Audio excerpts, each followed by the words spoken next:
Борбор калаабыздагы Манас кинотеатрында эгемендүү болгондон бери дегеле совет доорунан беркини камтысак, кино өнөрүндө болуп көрбөгөндөй жаңылык болду. Бул өнөрдөгү ак эл бир сыйлыгынын уюштурулушу. Келген элдин маанайын байкасак, көптөн бери ушундай пикир алмашуулар, жолугушуулар болбогондуктанбы, жүздөрүнөн өзгөчө кубанычтын маанайы сезилет. Сүйлөшкөн сөздөрүнөн улам байкасак, кеп кино жамаатындагы кыргыз кереметин жараткан чыгармачыл адамдар туурасында болуп жатты. Ушул доордун жип учугу эми уланат экен деген үмүттү айтышты.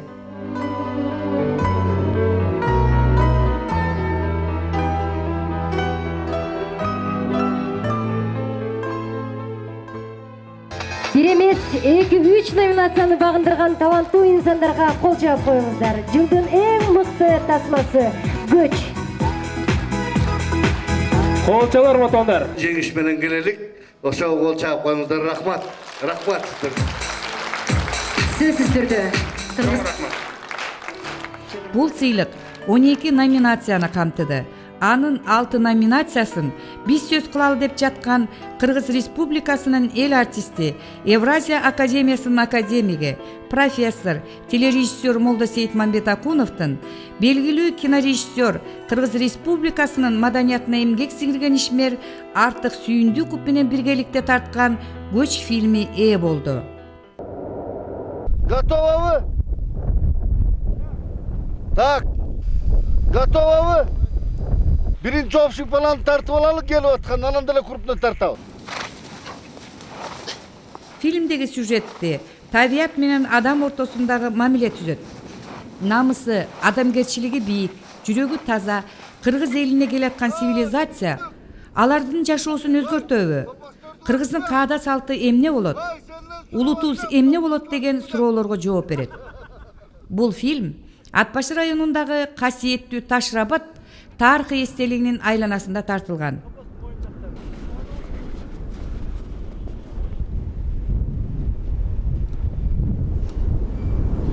Общий план барбы? Тоом олардын баары. Мотор. Тез мотор.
«Көч» фильми Катар, Греция мамлекеттеринде, Казань шаарында өткөрүлгөн эл аралык фестивалдарда көрсөтүлүп, Гран-при сыйлыгынын ээси болду.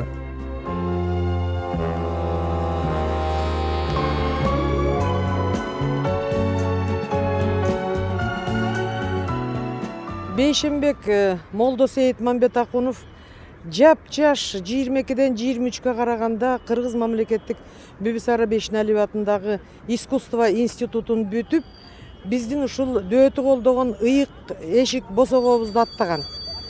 Ошондо жап-жаш бала эле жаңы эле институтту бүтүп келди. Анан бизде ошол кезде мамлекеттик телерадио корпорациясынын жетекчиси Умтуш Эшеевна Орозова Мамбетакуновду көрүп, ушул баладан келечекте буюрса көркөм жетекчи чыгат, башкы режиссер чыгат. Абдан мындай өзүнүн бир көз карашы, өзүнүн бир мындай түшүнүгү абдан терең жигит экен. Ушул балага көз салып жүргүлөчү деп ошол кездеги залка режиссерлордун бири Балташ Кайыповго баарыбызды чакырып алып ушинтип айтты. Кыргыз телевидениясында мен 2 залка режиссерду билем. бирөө Балташ Кайыпович бейиши болгур өтүп кетти. Кыргыз Республикасынын эл артисти Кыргыз телевидениясында ушул биринчи жолу Алымхан деген телефильмди тарткан залкар киши. Окутуучусу Балташ Кайыпович, окуучусу Бейшенбек Мамбетакунович болду. Анан эми экинчи залкар менин оюмча азыр ушул Бейшенбек Мамбетакунович. Анткени режиссурада, телевидениянын режиссурасында залкар болуш бул оңой олтоң иш эмес. 1980-жылдын башында Советтер Союзу боюнча ушул телережиссерлорду, операторлорду, үн режиссерлорду тандоо конкурсу жүрдү Москвада. Ошол конкурска Бейшенбек Мамбетакунович чакырылды, Наркас Муладжанов чакырылды, операторлордон Тяншан Ибрагимов, Курсан Абдрахманов, үн режиссер Анарбек Майнанкуловду Москвага чакырышты. Анан ошол конкурстан баардыгы өтүп келип 1980-жылы бүткүл дүйнө жүзүндөгү олимпиадалык оюнду Москвадан бүткүл Советтер Союзунун элине, деги эле дүйнө жүзүнө көрсөтүшкөн. Бул ошол кезде да, азыр дагы бул абдан чоң жетишкендик, чыгармачылык чоң жетишкендик болчу. Андан кийин Бейшенбек Мамбетакунович ушул Кыргыз телевидениясында болгон видеоклиптерди баштаган ушул киши. Видеоклиптерди эми ал кезде мындай техника жок эле, ошого карабай көркөмдөп, ар бир сценкасын ойлоп, ар бир видеоклипти бир кичинекей мини спектакльөңдү тарта баштады. Образ такой, очень такое несерьезное, шустрое. Визитканын барын сен аласың. Төбелегин туктап турасың да, о, пациент, хорошо, мен муну шөлтөңгө салсам.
Кыргыз телевидениясында бир чоңураак бир шоу программалар болсо, көңүл ачуу программалар болсо, атаң көрүү, ушул проекттин режиссеру Бейшенбек болсо деп ар бир автор Кудайдан тилейт.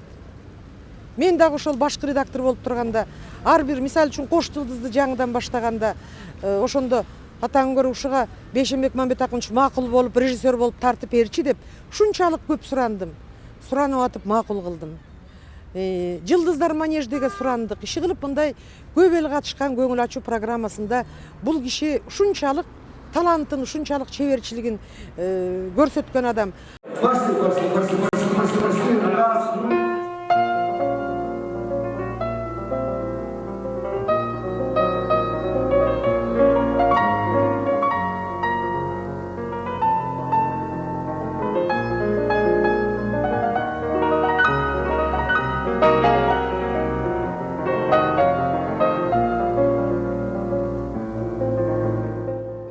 Мне вот так надо, не вот так. Там, где достаточно кадров среди планеты. Вот так снимать, вот так качать. Вот так кадр нужно. Это вот там лицо выхожу сюда, ты их ты снимаешь. Мой автотап. Такой брусер, да.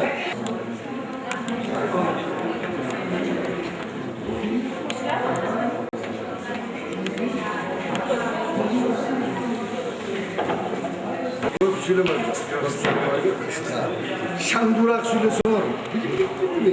Korkosu var. Şandurak. Сразу, ну что ты заметно, ну ты актрису. Конечно, сейчас чем? Еще раз. Дорогие мои, ну что вы? Да, внимание, аплодисмент, пошли аплодисмент.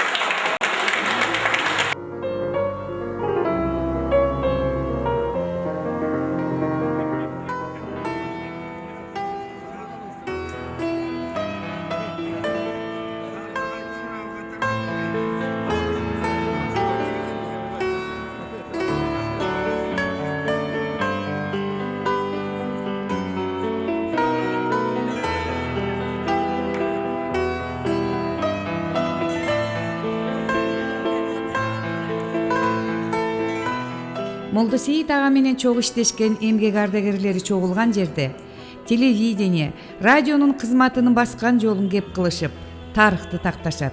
Алардын жүрөктөрүндө күн түн дебей экран, эфир үчүн күйүп пышып иштегендери жазылуу. Кимиси болбосун өзүнчө сөзгө, көрсөтүүгө арзыйт. Ал эми биз сөз кылып жаткан Молдосейит ага булардын ар бири менен тил табышып, ынтымакка чакырып, көгүлтүр экрандын көркү үчүн иштейли деп үндөгөн.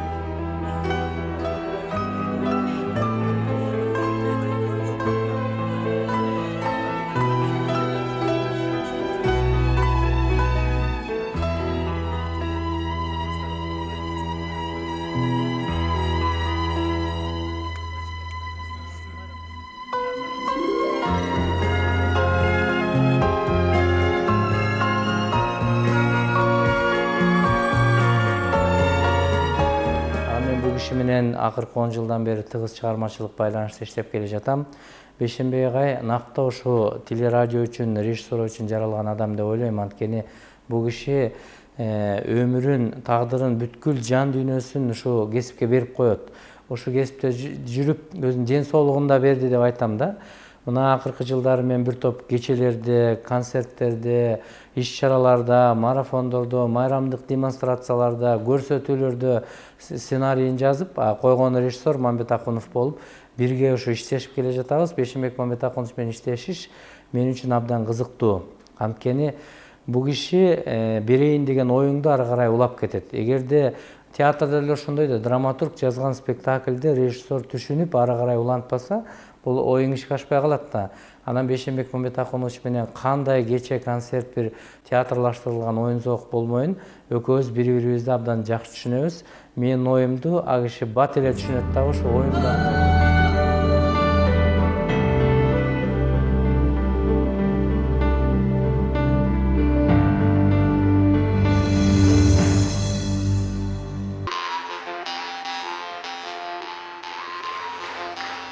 Саламатсыздарбы, урматтуу замандаштар, кадырлуу меймандар, ардагерлер, кесиптештер. Бүгүн мына жалпы элдин майрамы.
Биздин эгемендүүлүк майрамдарыбызда, Ноорузда бир топ баягы 1000 деген, 2000 деген кишилер катышкан майрамдык демонстрациялардын башында дал ушул Мамбет Акунов турган. Канчалаган масса катышкан театрлаштырылган жогорку деңгээлдеги оюн зоокторго режиссерлук кылды да. А мындай режиссерлукту көрүнгөндө режиссерлор кыла бербейт. Себеби буга биринчиден профессионал эмес адамдар, студенттердин күчү, бир топ коомдук уюмдардын күчү менен даярдалат. Мына ошолордун баарын бир ансамбльге салып, бирдей өң, бирдей түс берип алып чыккан жагынан, бүгүнкү күндө мындай чоң театрлаштырылган оюн зоок койгон жагынан Кыргызстандагы бирден бир профессионал режиссер. Ошол эмгегин баалап кезегинде Кыргызстандын эл артисти деген ардактуу наамды алган. Анан бул киши спектакль да койду, телепостановкаларды койду, радио постановкаларды койду. Бул жагынан алганда артисттер менен дагы өтө чеберчиликтүү иштей алат да. Кыргыз радиосунун алтын казынасында да бул киши кийинки жылдары режиссер катары эмгектенип, Айжамган айылда деген бир жакшы рубрика ачып, ошондо радио постановканы да бийиктикке көтөргөн деп айтсам болот. Анткени радионун көп өзгөчөлүктөрүн, шум менен иштөө, интершум менен иштөө, актерлор менен иштөө, добуштарды бир башкача чыгаруу, музыкалык жасалгылоо жагынан Мамбет Акунов радионун дагы бир топ режиссерлорун жетектеген.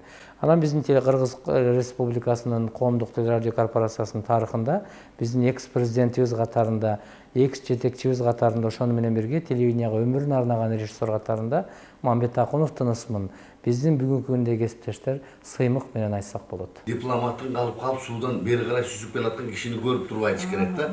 Ошону көрбөй атасың да, ошону көрүш керек. Анан сен ошол учурдагы суунун агымында сүзүп келаткан кишинин демин бериш керек.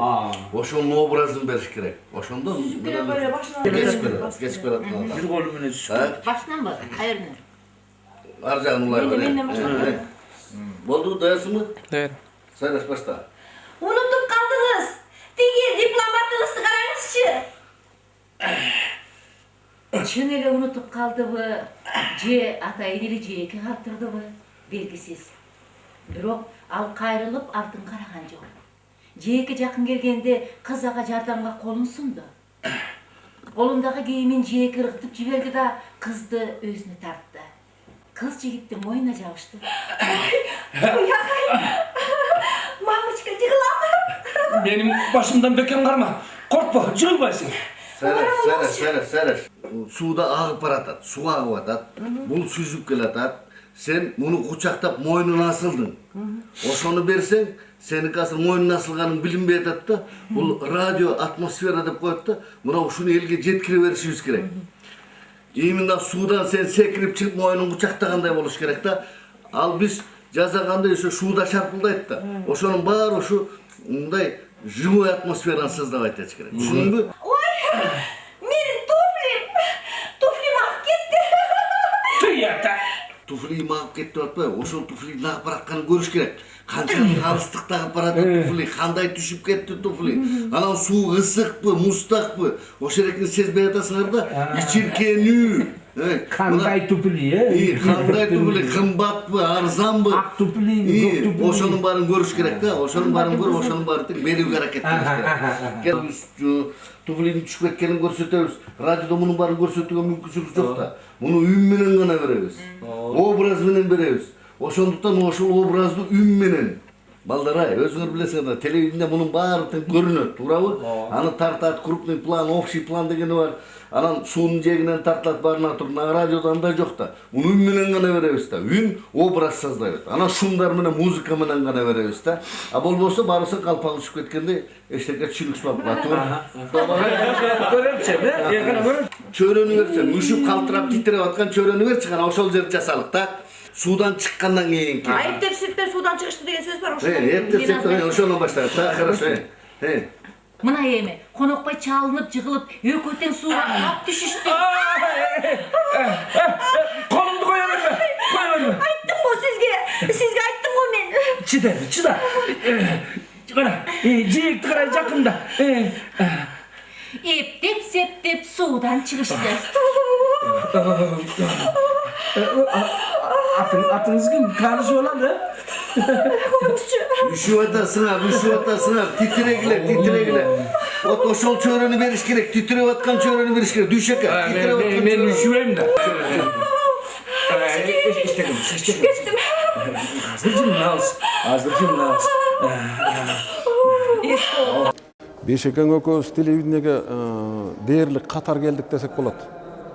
Ошондогу жаш режиссерлордун бири болчу. Мен келип жаңыдан редактор болуп калдым. Анан чогуу бир редакцияда иштеп калдык. Бейшекенин бир артыкчылыгы ошол баягы берилген тапшырманы эле аткарып коюп, анан өзүнүн иштери менен кетип калат деген мындай жоруктары жок болчу да. Ал ошол телевидениеге абдан кызыгып, сүңгүп кирди жаш кезинде эле. Ошол кезде техника начар. Ошого карабай, бул кубулжу менен ырым тартабы, же ыргесен тартабы, ошол кездеги спецэффект дегендерибиз абдан эле кедей болчу. Ошонун эң максималдуу мүмкүнчүлүгүнүн баарын пайдаланат эле Бейшембек. Жаңы нерселерди киргизет эле дайыма. Анан сценарийди кадимкидей окуп, ошонун ичинен режиссердук өзүнүн баягы видениясы деп коет, орусча. Өзүнүн көз карашы, өзүнүн табылгаларынын баарын алып келип анан кошуп, сценарий орточо болсо аны мыкты деңгээлге көтөрүп, мыкты болсо андан да мыктыга көтөрүп тартчу да. Башкача айтканда, бул режиссер катары жөн эле бир объектини коюп эле ошол жерге тартып кутулуп кетпей, ал режиссер катары кино режиссерлор сыяктуу эле абдан бардык эрежеси менен иштейт эле. Ошо кездеги эми массалык көрсөтүүлөрдүн көбүн тартты. Ыргесе деген деле оңой эмес. Ал канча камераны башкарыш керек, канча массовканы башкарыш керек.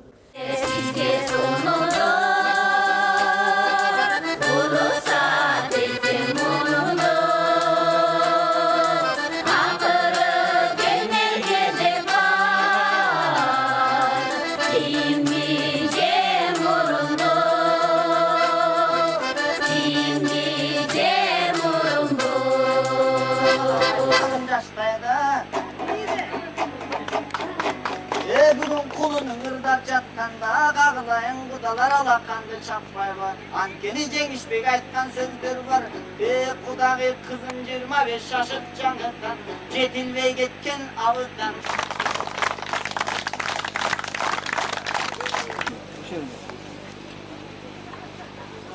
Butu grip etip bayo, katıgırak sözge koyuyorsun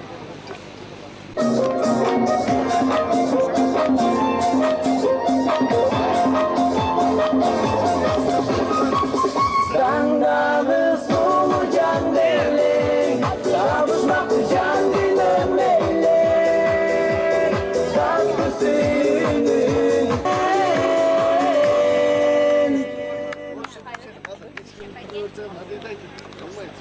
Allah'ım tam salmaş bu sen teresi.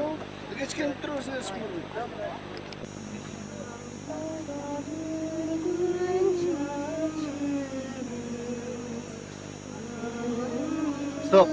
Stop. Kışkın başını yenkeyip şıvırap kal. İyi tetek üstünde olacağım sana okudun ayda kışının başını yenkeç. Ne oşun kovraşıp kal gel. Ayavay minutta kopmuş. Tigi kamera karabakla. Kameranı karabak tuş kalatmaz kamera. Tak bilmane kameranı karaganı görüp kalat. Bilmane? Kışın es motor. Nasıl?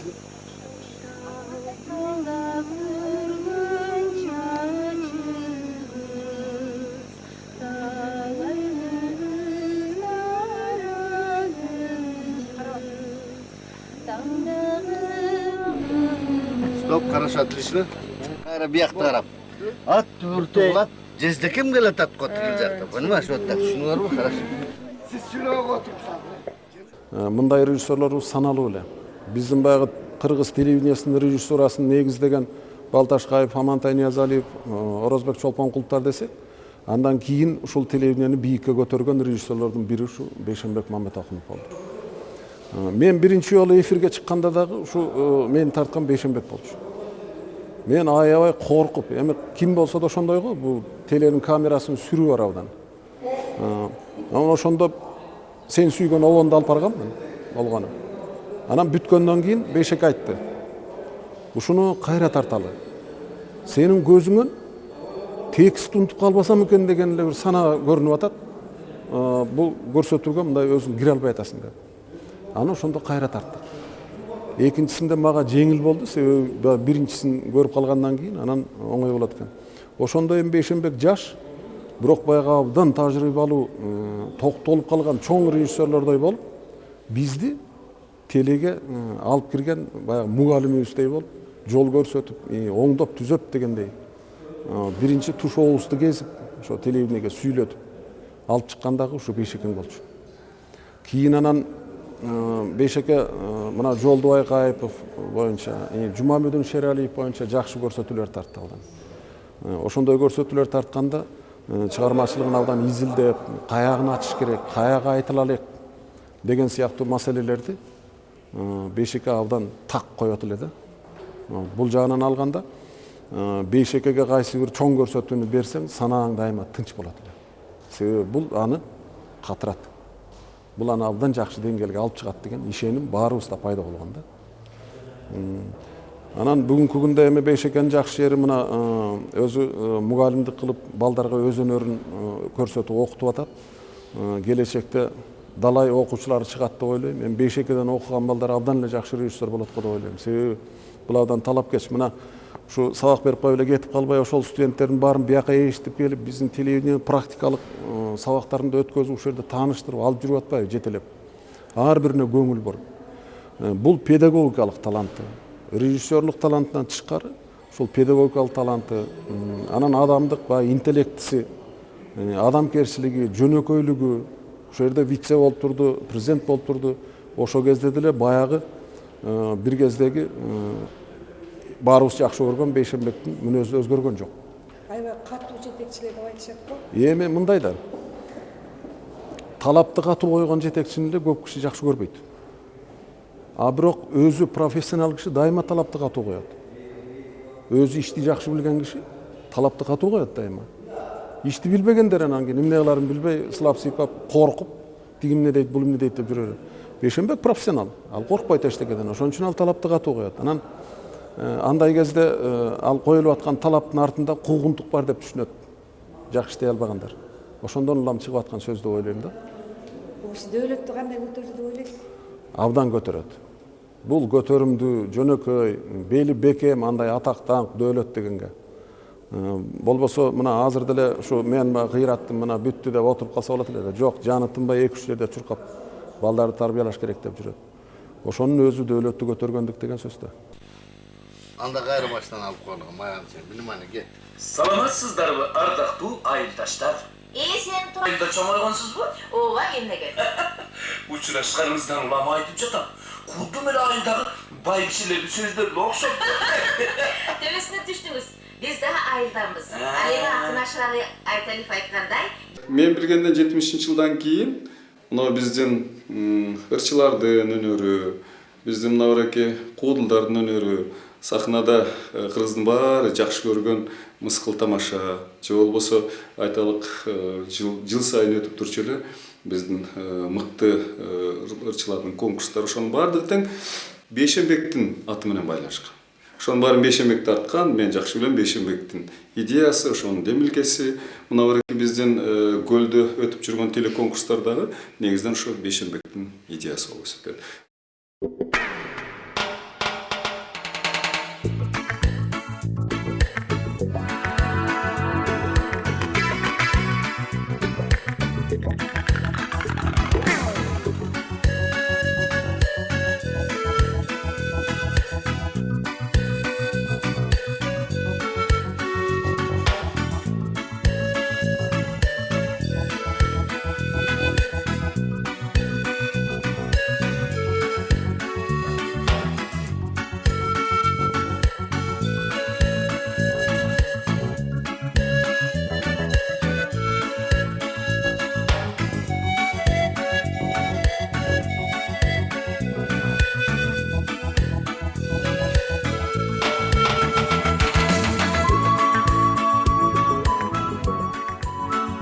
Анан дагы бир Бейшенбектин дагы бир эмесин айтып коюшум керек.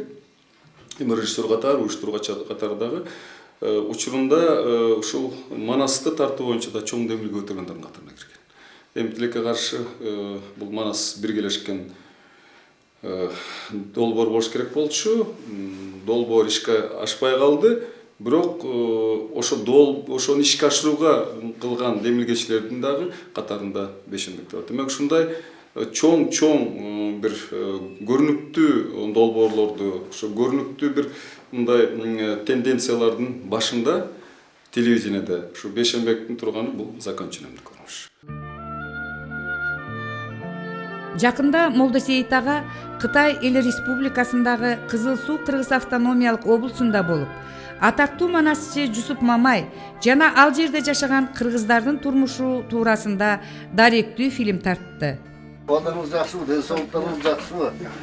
Рахмат, жакшы. Ассаламу алейкум. Сизге келген топтун атынан ата, биз деле балдарыңызбыз. Мына бараки калпакты багайтып кийгизип. Анан мына чапанды мына мындай жаап коюң сыртыңыздан. Мынакей.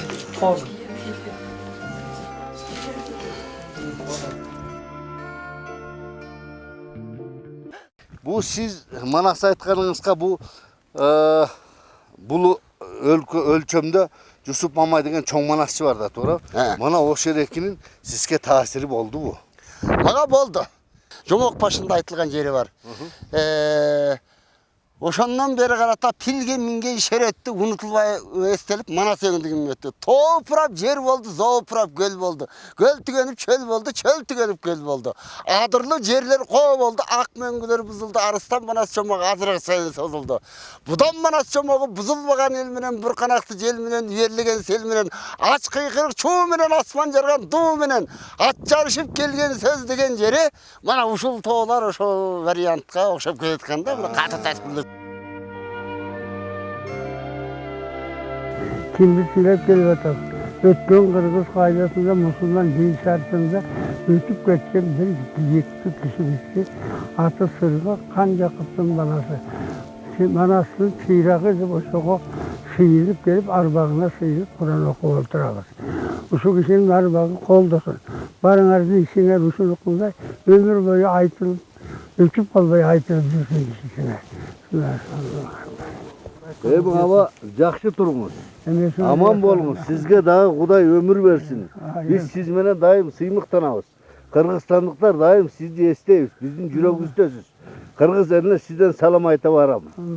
Sizin amandığınızды tileybiz. Жақсы тұрыңыз саба. Rahmat sizge. Atan ardın için жоғотпой elge tanımal kılıp dünyaya görsetip barabız degenine. Min rahmet Müslümanlarga. Құдай Müslümanlar bağ oldu bolsun tilebingерге жеткиле.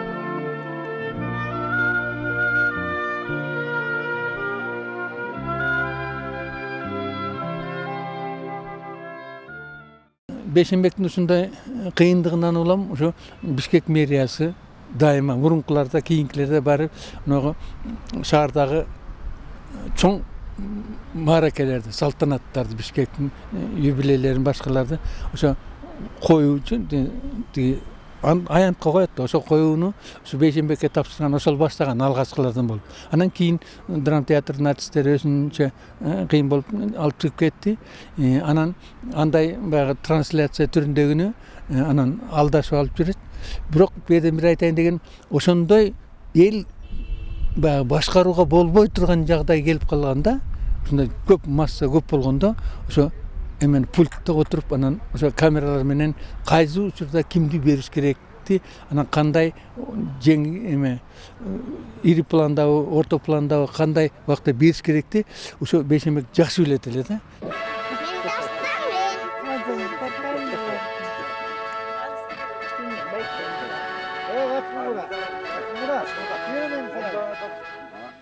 Фонограмма.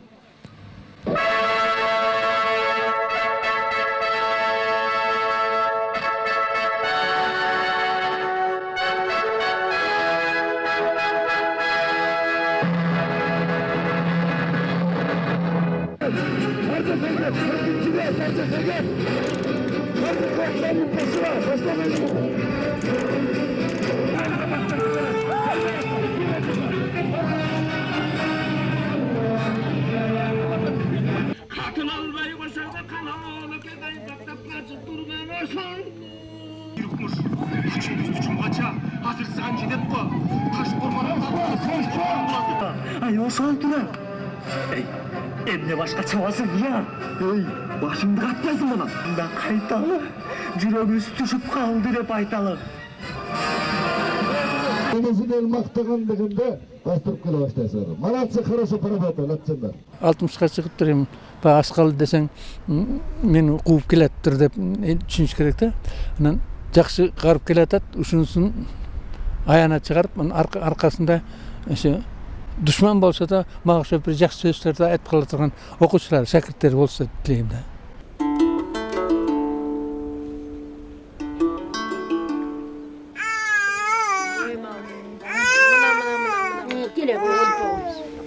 Terin Manas, Terin Manas. Terin Alatoğlu. Ne? Bak. Yaxşı olsun. Yaxşı sağ ol.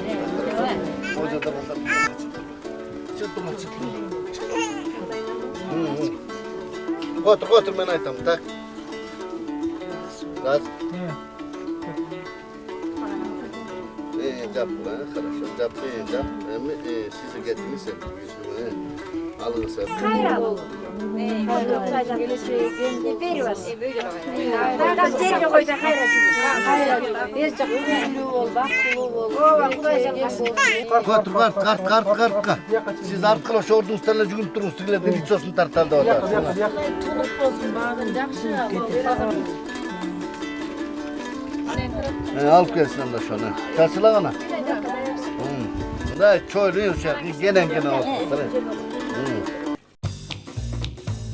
Телережиссер катары Молдосейит Мамбетакунов өзгөчө таланттуу, кыял чабыты кенен, чыгармачылык менен ой жүгүртө билген, деми бийик, уюштуруучулук жөндөмү күчтүү адам.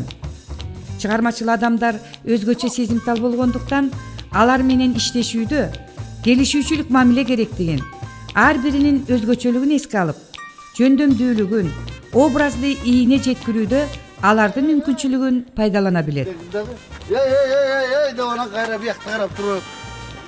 Mına sağa. He sağa.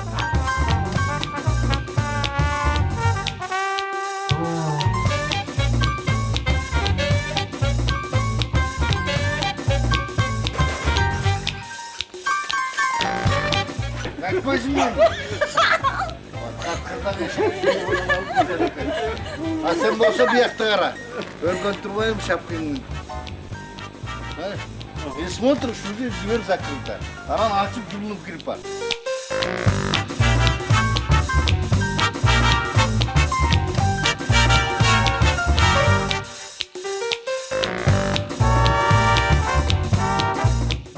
Бешимбек Мамбетакуновдун телевидение үчүн кылган эмгеги өзгөчө да. Бул киши ал түгүл менен айтар элем, эч кандай апырткандык жок. Бул жерде телевидение үчүн жаралган кишилердин бири деп. Жетекчи катары баягы кадрларды мындай тандап, талдап, даярдап келген карасак, талапты катары кое билген. Эми чындыгында жетекчи эле катары эмес, жөнөкөй ошол адам катары, кесипкөй катары дагы талапты катуу койчу да. Биз иштеп, биз менен чогуу иштешип жүргөн учурда. Бирок азыр деле ошондой деп ойлойм. Азыр деле ошондой чындыгында.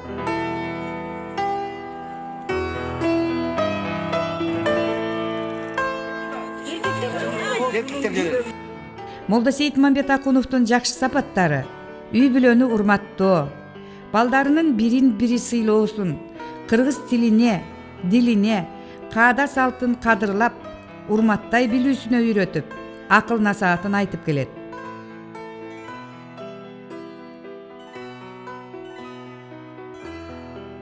Улуу көчтү улап бараткан замандашыбыз Молдосейит Мамбетакунов касиеттүү Каңгошойдун Чештөбөнүн айланасында жайгашкан мурунку Кара Суу, азыркы Кошой айылында төрөлгөн. Бүгүн ал Кыргыз-Түрк Манас университетинде жана Бибисара Бишеналиева атындагы искусство институтунда искусствонун профессору. 3 кыз, 1 уулдун, 5 неберенин чоң атасы. Байбичеси Венера Мукаш Абдыраева атындагы музыкалык мектепте үйлөмө аспап боюнча сабак берет. Эмгеги эл көзүнө көрүнүп турса да, түйшүгү көшөгү артында калган Молдосейит Мамбетакунов өңдү кыргыз телережиссурасына салмактуу эмгек өтөгөн адам тууралуу айта берсек сөз жарашып, көтөрмөлөсөк кеп жарашып турган учур. Али да болсо чыгармачылыгыңыздын көрөнгөсү кемибей, толуп ташып турат. Көргөндү суктанткан, көңүлдү көтөргөн долбоорлордун чети ойло элек. Бар болуң сага.